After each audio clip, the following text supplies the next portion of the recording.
Mag-alas 6 na dito guys. Ayan, ipailan na kami ng lights namin. So, dim lang muna para hindi maubos yung battery.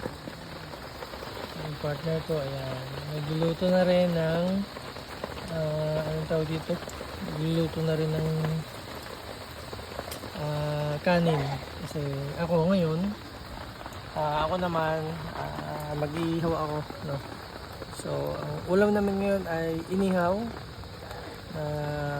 liempo, tapos mag-iihaw din kami ng talong, just like nung nakaraang camping namin. So, same ngayon, tawag dito, inihaw na liempo at saka talong, yung ulam natin for tonight, no? Okay, so,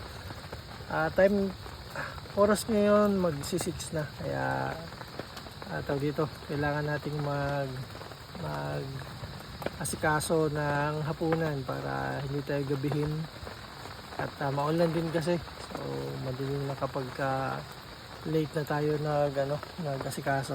Okay, so let's go guys, mag-iihaw muna ako ng pagkain namin. Let's go.